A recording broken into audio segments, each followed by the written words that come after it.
I'm very happy to be with you. Well, I loved reading in your most recent book, Becoming Supernatural, one of the chapters specifically where we talk about a breath that helps us pull the mind out of the body. Yes. Well, we have a body in our mind mapped in the brain, and we have a mind in our body. And Descartes kind of separated the two, but there's never a time where the body isn't influencing the mind. And there's never a time where the mind isn't influencing the body. In fact, they're one and the same. So the majority of people's thoughts are connected to certain feelings that influence very specific hormonal centers in the body. For example, if you think an angry thought, you are going to release certain chemicals that activate your adrenal system. You're going to begin to activate survival systems. If you feel suffering, or if you feel pain, or you feel guilty, you produce a different biochemical reaction, produces different hormonal centers to be activated. So most people's thoughts and feelings are taking most of the energy of those thoughts and storing them in the first three energy centers of the body. People call them chakras, but the first three centers are centers of survival. And the procreation, consumption, and fight or flight is how most people have survived the majority of their lives. In other words, in survival, it's not a good time to open your heart. So very little people actually make the effort to open their heart. And most of their thoughts and feelings are activating these lower centers. So the majority of the body's energy is stored in these first three centers. So then 95% of that energy stored in the body has to be liberated and driven back to the brain. So we do this breath as a way to pull the mind out of the body or send the energy.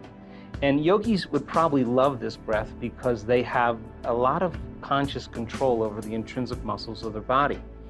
So the breath is about contracting those intrinsic muscles, the muscles of the perineum, the front and back muscles we use for elimination, the muscles of our lower abdomen or upper abdomen. When we inhale through our nose and we squeeze these muscles, what we're doing is we're pulling that energy from those lower centers up into the brain. Now, when you inhale, normally when we're just hanging out and breathing, when you inhale, the sutures of your skull slightly open up, and your bone, the base of your spine, called your sacrum, that upside down triangle, actually flexes back.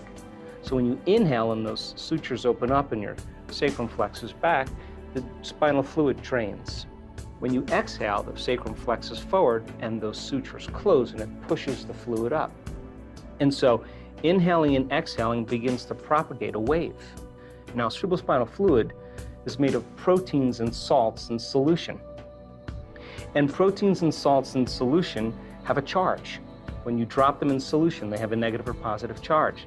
So now when you begin to inhale and you begin to pull that cerebrospinal fluid up towards your brain and you accelerate those charged molecules, according to physics, when you accelerate a charged molecule, you create a invisible field called an inductance field. So now there's information going from your brain to your body and from your body to the brain all the time. But when you do this breath and you start accelerating those charged molecules, you create this inductance field moving in a certain direction, and all of a sudden, all that energy from those lower centers start moving up to the brain. If you do this properly and you have a little passion and you start moving this fluid, there'll come a moment where the sympathetic nervous system will switch on and merge with the parasympathetic nervous system. And when that happens, all of a sudden, all the energy you use to make a baby, all the energy you use to digest the meal, all the energy you use in a stress response, instead of it being released out chemically, it's being drawn up to the brain. All that energy goes right up into the limbic brain, and it hits a gland called the pineal gland. The pineal gland is a very specific gland that makes serotonin and melatonin. And when that energy strikes that gland, all of a sudden it begins to produce very powerful metabolites, sister molecules. And all of a sudden now the brain becomes super lucid. And the brain waves that we start to measure are very, very high gamma brainwave patterns. Now the person is super conscious. Now there's more energy in the brain. And when that happens, whatever's happening between their ears becomes more real. And in a sense, they're having an orgasm in their brain. They're going into a state of ecstasy. So then you're transmuting anger, you're transmuting fear, you're transmuting guilt or suffering into pure energy. As well, too. Pain as well.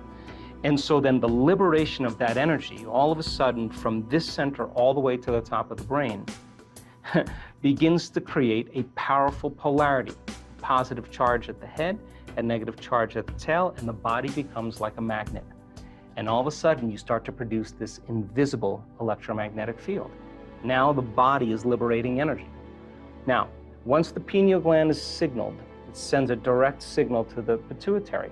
The pituitary begins to release two very powerful metabolites called oxytocin and vasopressin.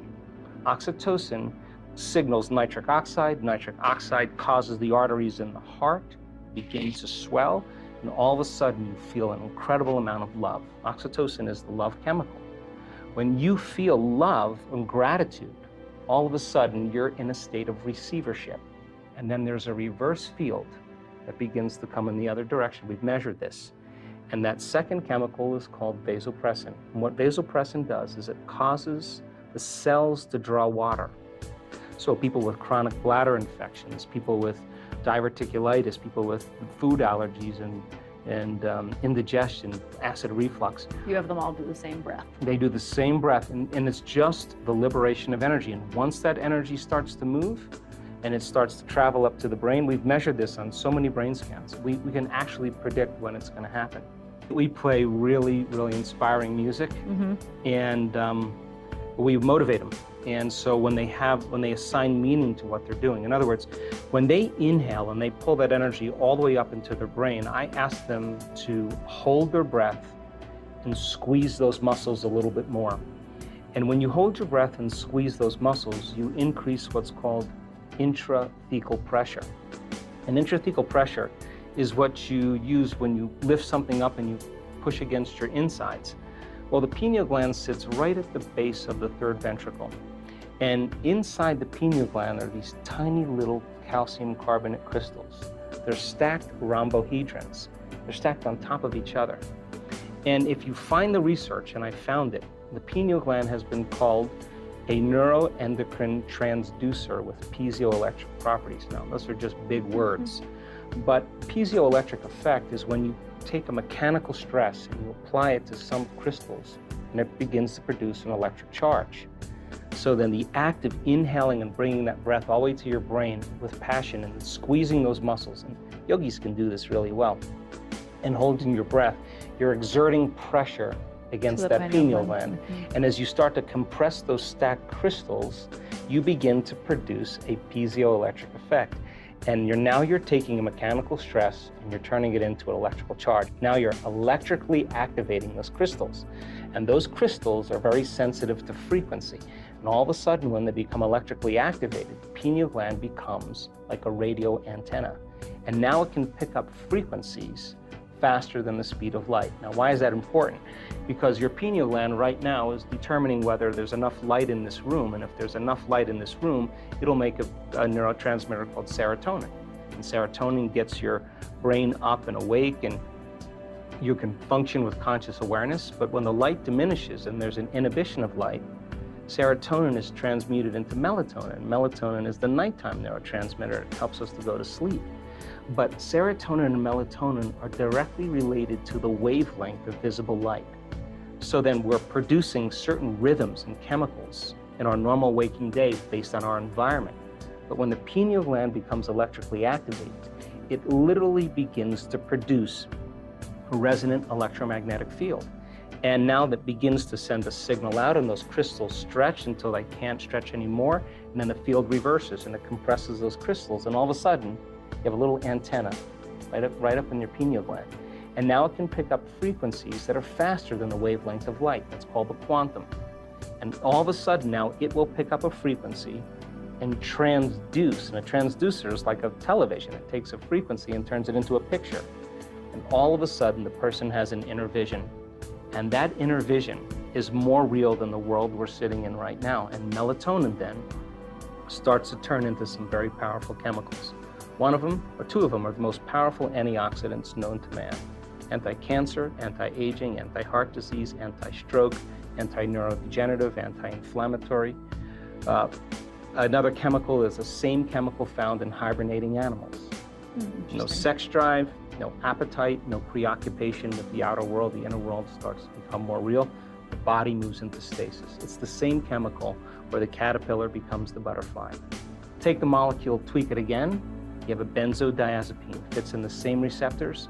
What it does is it suppresses the survival centers in the brain. Take the molecule, tweak it again, and now you have the same chemical found in electric eels, a very powerful biophospholuminescent chemical. Tweak it one more time, and now you have dimethyltryptamine, the most powerful hallucinogenic known to man. And now, person's going on a vision, and that's why it's called the third eye. I call it the first eye because now it's releasing its elixirs, and we start having very profound dimensional experiences. So pulling the mind out of the body is beginning to liberate energy, and it begins to produce a magnetic field, electromagnetic field. But when the latent systems switch on, now we're going to access information no longer from our three-dimensional reality. We're going to access that information from the field, and the brain is going to begin to transduce that frequency carrying information into very profound imagery, and the person's going to have a full-on sensory experience without their senses, and it's going to be more real than the world we're sitting in. Yeah, I've been knocked unconscious, I don't know, maybe hundreds and hundreds of times. I see a flash of light, that energy goes right into my brain, and wow, it's the most blissful experience of my life. And sometimes I remember, sometimes I don't, and my body will do all kinds of crazy things because it's information coming into the body, and it's got to be able to process that frequency. So where there's energetic blocks, or there's a pathway that it can't move through, that energy is going to have its way with the body, and it's going to cause the body to do all kinds of wild and crazy things. And it's just information. I mean, and our ability, we really have two choices when this happens. I mean, from my experience anyway. When something unusual happens, people always say, oh, I want the unknown, I want the unknown. When the unknown comes, a lot of people aren't ready for it because it scares the living daylights out of them. You have one of two choices. In our brain scans, we've actually seen this. A person who gets afraid will move from that elegant state into a high beta brainwave state, a stress state, and they'll disconnect. They'll come back to their body, and they'll lose the experience. Others, they relax and surrender into it. And the more you relax and surrender into it, the less you resist it, the less impedance there is, the less physiological conditions we have. So when it happens, we have to literally surrender and relax into it. And that sounds very easy because, but a lot of times it's not. A lot of times it's more difficult than we think because it's a very powerful frequency. And the feeling that you have is a tremendous amount of love if you can fully surrender to it. And it's not chemical, it's electric. And you can feel it in every single cell of your body. That's the side effect of that we've seen is a biological upgrade. We've seen people's eczema, tumors, Parkinson's, rheumatoid arthritis, Hashimoto syndrome, literally go away after one biological upgrade. All disease is lowering of frequency, an incoherent message. And you can say in that moment, when that latent system switches on and those microtubules start vibrating, you feel such a level of coherence and order. You feel connected to something greater that you want to have that experience again. And so then the next time you do that breath, you have more intention, you have more passion, and you're literally drawing that energy up into your brain. And literally, one woman said her brain scan was off the chart. She said, another one of these and I don't need a husband. I mean, she had so much energy in her brain, it was a full-on ecstatic experience. So people are doing it, and the side effect is that the body begins to change dramatically.